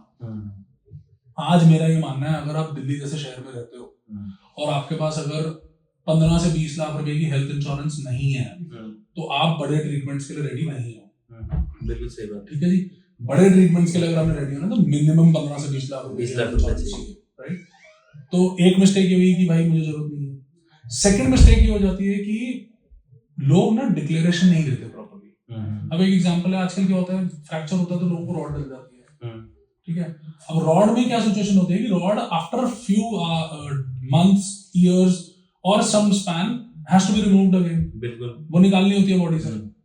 अब हम जब क्लाइंट से पूछते हैं कि भाई कोई प्री एग्जिस्टिंग डिजीज तो नहीं है, कोई प्री हॉस्पिटलाइजेशन या कोई प्री ट्रीटमेंट तो नहीं लिया हुआ, तो क्लाइंट को डिक्लेरेशन ही नहीं दे पाता प्रॉपर्ली। इस सिचुएशन में कई बार ऐसा होता है कि क्लाइंट भूल जाता है कि यार कि फ्रैक्चर भी हुआ था। ठीक है, तो कहीं ना कहीं ये छोटी बहुत गलती हो जाती है क्लाइंट से। फिर उसके बाद एक गलती क्लाइंट से कर लेते हैं कि जब हम अपने साथ अपने डिपेंडेंट्स को ऐड करते हैं, ऑलराइट, तो मैंने ये बड़ी बहुत ही नई बात है, लोगों को 90% of the advisors also don't know this. अच्छा, इंश्योरेंस कंपनी में जब इंश्योरेंस पॉलिसी में, हेल्थ इंश्योरेंस पॉलिसी में, लेट्स से आपके फादर ने आपके लिए इंश्योरेंस बाय करी, ठीक है, हेल्थ इंश्योरेंस ये कहती है कि up to 25 years of age dependent child can be insured. Up to 25 years of age मैं अगेन रिपीट कर रहा हूँ, dependent child can be insured, dependent child, alright, जो कुछ नहीं कर रहा, जो कुछ नहीं कर रहा। अब यहाँ पर एक बड़ी प्रॉब्लम आती है इंडियन मार्केट के अंदर। तो डिपेंडेंट चाइल्ड वो हो गया जिसकी कोई इनकम नहीं है, जो पढ़ रहा है और पैसे आज उसको माँ बाप देते हैं, बिल्कुल ठीक है। अब हिंदुस्तान के अंदर क्या होता है, जैसे 18 साल का बच्चा होता है उसकी आईटीआर फाइल करनी शुरू कर दी जाती है, right. Legally he is not dependent, legally he is a business owner, ठीक है, बट मे बी वो बिजनेस उसके फादर ही रन कर रहे हैं, but in the books of government he is earning his own money. अब यहां पर कल को अगर क्लेम आता है, insurance company has all the rights to reject this claim because he is not a dependent child. अब कुछ सिचुएशंस में क्या होता है, 21-22 साल की एज में बच्चों की नौकरियां लग जाती हैं, ठीक है जी, नौकरियां लग जाती हैं, रिटर्न्स नहीं भी फाइल हो रही, वो चलो सेकेंडरी मैटर है। अब वो हॉस्पिटलाइज हुआ बच्चा और बच्चे ने बोल दिया मैं तो जॉब करता हूँ, अब वो जॉब करता है तो डिपेंडेंट नहीं है, अब ये क्लेम नहीं सेटल होगा, राइट। तो ये चीज लोगों को पता ही नहीं है। I have had a few claims जहां पर लोगों के क्लेम्स इस बेस के ऊपर रिजेक्ट हो गए कि भाई साहब तुम तो डिपेंडेंट ही नहीं हो, सही बात, ठीक है। तो अब ये एक गलती, ये मैं क्लाइंट्स की गलती नहीं बोलूंगा, ये मैं ओवरऑल नॉलेज की गलती बोलूंगा जो उनको बताया नहीं गया इस तरह से पूरी तरह से। यस। कई बार इसमें एडवाइजर्स भी मिस्टेक कर देते हैं कि वो पॉलिसी बेचते समय पूरी इंफॉर्मेशन क्लाइंट्स को नहीं देते। सर देखो सारी चीजें हैं, मैं लास्ट पॉडकास्ट में ये बात बोली थी कि लैक ऑफ एजुकेशन सिर्फ क्लाइंट पॉइंट ऑफ व्यू पर नहीं है, एडवाइजर्स के लिए भी बहुत ज्यादा एजुकेशन की लैक है। हमें भी we have to dig in the insurance policies to try to understand. Still I will say I do not know everything, बिल्कुल, I am also evolving every day. नहीं, इसमें लोग ऐसा भी करते हैं कि वो टारगेट मीट करने के लिए अपने और कुछ भी लोगों को बेच देते हैं। तो यार यहाँ पर ना एक बहुत बड़ी गलती विकास लोग कर देते हैं। तो क्या होता है कि अब लेट्स से आपकी कोई पॉलिसी ऑलरेडी एग्जिस्टिंग रही है, राइट, और आपके पास कोई आया और उसने बोला कि यार मैं ना आपको बेटर ऑफर देता हूँ और बेटर पॉलिसी देता हूँ। आपने पॉलिसी अपनी पोर्ट करा ली। जब आपने पॉलिसी पोर्ट कराई तो हर पॉलिसी के अंदर एक गुड हेल्थ डिक्लेरेशन लगती है। तो गुड हेल्थ डिक्लेरेशन ये कहती है कि I am fit and fine. Fit and fine का मतलब ये है ना ही मुझे बीपी है, ना ही मुझे शुगर है, ना ही मुझे थायराइड है, ना ही मुझे any kind of existing disease है, ठीक है, पूरी तरह से फिट हूं मैं। It can even be allergy. अच्छा, ओके। एक नॉर्मल एलर्जी लोग अवॉइड कर देते हैं, सोचते ही नहीं है कि ये भी डिक्लेयर करना इंपॉर्टेंट है। अब लोग इन चीजों को अवॉइड कर देते हैं, फिर जब पॉलिसी इशू होती है उस सिचुएशन में आपको पता लगता है कि यार ये तो पोर्ट के अंदर मैंने डिक्लेरेशन नहीं करी थी, जब क्लेम लेने गए तो आपने पुराना दिखा दिया, क्लेम रिजेक्ट हो गया। एक आजकल नया चैलेंज शुरू हो गया विकास मार्केट के अंदर। हमारे पास एक उस दिन क्लाइंट आए, उनकी पॉलिसी एक वेब एग्रीगेटर के थ्रू थी, बहुत बड़ा वेब एग्रीगेटर, इंडिया के अंदर डिजिटल प्लेटफॉर्म पे 90% मार्केट शेयर होल्डर, राइट। अब हुआ क्या, उसकी पॉलिसी वाज ड्यू इन जनवरी। अच्छा, alright. Someone from the call centre called him and said sir आपकी पॉलिसी की रिन्यूअल डेट है, आप आज ही पैसा पे कर सकते हैं, ऑलराइट। इस व्यक्ति ने नवंबर के अंदर उसको बीइंग अ गुड स्मार्टियन किया, ठीक है मैं टाइमली अपनी हेल्थ इंश्योरेंस पे करता हूं, इसने अपनी हेल्थ इंश्योरेंस पे कर दी। हेल्थ इंश्योरेंस पे कर दी, उस कॉलर ने उसको न्यू पॉलिसी जनरेट कर दी नवंबर में। अच्छा, अब क्लाइंट की यहां पर क्या गलती है, जब उसको पॉलिसी आई उसने पढ़ा नहीं ठीक, उसने ये गौर ही नहीं करा कि ये पॉलिसी का कौन सा ईयर है, या इस पॉलिसी में मेरी हिस्ट्री मेंशन्ड है कि नहीं मेंशन्ड है। Now to one more thing I tell you, जनवरी में जब इसको रिन्यूअल की मैसेजेस आए और कॉल्स आई, he called back that person again कि भाई अभी तो मैंने करा था, भाई मैंने तो पैसे दे रखे हैं। अगेन सामने वाला पर्सन से सर वो हो गया, सिस्टम फॉलोअप चल रहा है, आपने क्योंकि जल्दी करा ली तो सिस्टम में अभी तक अपडेटेड नहीं। अच्छा, now after 1.5 year this person goes to take a claim, he realises कि his policy is not 2 years old, इसकी तो पॉलिसी गलत बना दी गई। उस बेचारे की पॉलिसी पिछले 7 सालों से चल रही थी विद स्पोर्ट एंड शिफ्ट वाला डेटा। अच्छा, नाउ यहाँ पर क्लाइंट बड़ी गलती खा जाता है। तो मैं अपने हर क्लाइंट को कहता हूँ कि बहुत जब हम पॉलिसी आपको सेंड करते हैं ना, you need to read it, पूरा पढ़ो भाई इसको ध्यान। प्रॉपरली आपको नहीं पढ़ी जा रही ना, आप आ जाओ ना हमारे से, हम आपको साथ पढ़वा देंगे। सही बात।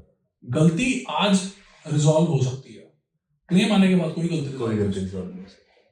तो ये एक बहुत बड़ी गलती है कि क्लाइंट्स ना बिल्कुल लाइट हो जाते हैं कि यार पॉलिसी पढ़ते ही है। और मेरे पास जो ऐसा क्लाइंट होता है ना जिसके जो पॉलिसी नहीं पढ़ता, मेरे ऑफिस के लिए वो बहुत बड़ी रिस्पॉन्सिबिलिटी है।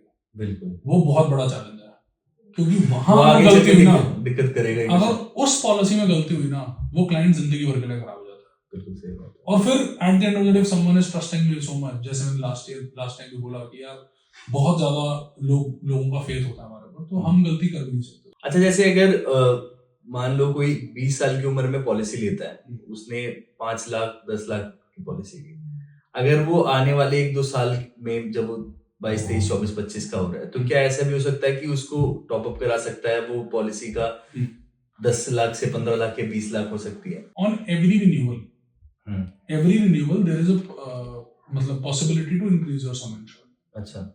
A lot of private companies give a offer of enhancing the sum insured in the renewal notice itself. अच्छा, ठीक है। और फिर अगर कोई नहीं भी देगी ऑफर, तो आप हमेशा अपनी पॉलिसी को एनहांस कर सकते हो रिन्यूअल पे। But this is only possible on renewal. ये रिन्यूअल पे पॉसिबल। यस, आप टॉप अप कभी भी खरीद सकते हैं। टॉप अप और आपकी मेन हेल्थ इंश्योरेंस पॉलिसी का कोई रिलेशन नहीं होता। अच्छा। These are two very different products. ठीक है। ये भी एक बड़ी प्रॉब्लम है कि लोग ये सोचते हैं कि टॉप अप ले लिया तो I am insured. Yes, you are insured, but top up का क्लेम सेटल कराना is a completely different task. अच्छा। Normal person can not handle that problem. ठीक है। मैं लास्ट ईयर ही हमारे एक एडवाइजर थे जो खुद ही हेल्थ इंश्योरेंस एडवाइजर थे, उन्होंने भी अपनी मेन हेल्थ इंश्योरेंस के साथ टॉप अप ले रखा था। And we got to know that she's struggling with her claims, so I just connected with her. So her husband was admitted in the hospital and top up का claim था. It took us to get this claim settled in around 24 to around 36 hours. जबकि आपकी इतनी तक expertise है। हम लोग को इतना टाइम लग गया कंपनी को एक्सप्लेन करने में, कंपनी को कॉल्स करने में। I still remember it. On almost for 4 hours, me myself was on call to get this claim settled. Because उसमें बहुत चैलेंज है टॉप अप की पॉलिसीज का क्लेम सेटल कराना। तो I recommend my clients, if you can afford a premium of paying in a single policy, buy a single policy. Do not go for top ups. Top ups are very attractive, very lucratively attractive, because 3,000 5,000 में आपको 90 लाख रुपए तक का cover मिल जाता है। और then again उसके फिर चैलेंजेस भी हैं। अब लास्ट में आप अपनी तरफ से कुछ ऐसी इंफॉर्मेशन हमारे व्यूअर्स के लिए, पूरी इंडियन जनता के लिए कुछ ऐसा देना चाहते हो इंश्योरेंस सेक्टर से जुड़ा जो बहुत इंपॉर्टेंट हो? बहुत लोगों को ना हेल्थ इंश्योरेंस पता है। आपने पूछा क्रिटिकल इलनेस क्या होता है बीच में, राइट? क्रिटिकल इलनेस का हॉस्पिटलाइजेशन ट्रीटमेंट्स पता है लोगों को, हम लोग कवर कर देते हैं हेल्थ इंश्योरेंस। मगर क्रिटिकल इलनेस के साथ ना और भी बहुत सारे एक्सपेंसेस आते हैं, जैसे कि आपका बिजनेस पे इफेक्ट आ जाएगा। तो जैसे मैंने बताया, मेरी मदर एक वीक के लिए हॉस्पिटल में एडमिट थी। It was not a very serious situation, it was a normal situation. ठीक है, ट्रीटेबल सिचुएशन था, everything was under control, but I could not go to my office for at least 4 to 5 days। बिल्कुल, ठीक है, because nuclear families हैं, जब कोई family member तो नहीं हो सकता है ना, तो मेरा बिजनेस भी इफेक्ट हुआ।